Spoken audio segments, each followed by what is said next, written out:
আসসালামু আলাইকুম ভিউয়ার্স, আরও একটি নতুন ভিডিওতে আপনাদের সকলকে স্বাগতম। আজকে আমরা কথা বলবো বাজরিগার পাখির কতদিন পর ডিম পাড়ে এবং বাজরিগার পাখির ডিম পাড়ার লক্ষণ কতদিন পর দেখা যায়।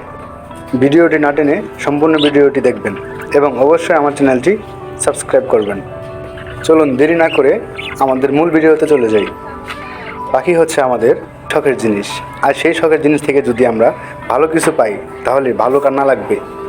আমরা শখ করে বাসা বাড়িতে বাজরিগার পাখি পালন করি, কিন্তু আমরা জানি না যে বাজরিগার পাখি কতদিন পর ডিম পাড়ে এবং ডিম পাড়ার লক্ষণ কতদিন পর দেখা যায়। আমরা যখন বাসায় নতুন পাখি নিয়ে আসি তখন সেগুলো হয়তো বা 1 মাস থেকে 2 মাসের বাচ্চা হয়, কিন্তু আমরা জানি না যে সেই পাখিগুলো কতদিন পর ডিম দেবে। তো আজকে আমরা মূল কথাটি হচ্ছে যে বাজরিগার পাখি বাচ্চা থেকে এবং বড় হওয়া পর্যন্ত কতদিন পর ডিম দেয়। আরেকটি কথা হচ্ছে, আমি 2 দিন আগে একটি ভিডিও আপলোড করেছিলাম ইউটিউবে। সেই ভিডিওটি ছিল আমার বাজরিগার পাখির ডিম পাড়ার লক্ষণ। আর সেই ভিডিও আপলোড করার পরে 2 দিন পরেই আমার পাখির হাড়ের মধ্যে ডিম। আপনারা দেখতেই পাচ্ছেন যে হাড়ের মধ্যে ডিম। তো আপনারাও ধৈর্য ধরে পাখি পালুন, অবশ্যই আপনাদেরও পাখিও ডিম দিবে। তো একটি পাখি ডিম দেওয়ার বয়স হচ্ছে 4 থেকে 5 মাস।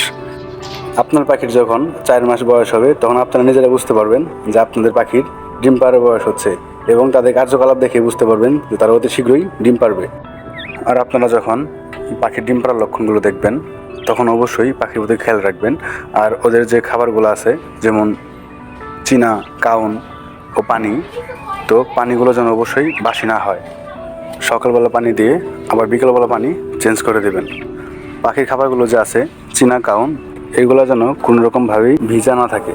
আর ভিজা খাবার যদি পাখি খায় তাহলে পাখির পেটের সমস্যা হবে, যেমন বদহজম। আর বদহজম হওয়া মানেই পাখির পেটের সমস্যা, আর পাখির পেটের সমস্যা মানেই ডিম বাচ্চা লেট। তো আপনারা যদি পাখি থেকে ভালো কিছু চান তাহলে অবশ্যই পাখির প্রতি খেয়াল রাখতে হবে, যত্ন নিতে হবে, যেন পাখি কোনো রকমভাবেই কোনো দিক দিয়ে অসুস্থ হয়ে না পড়ে।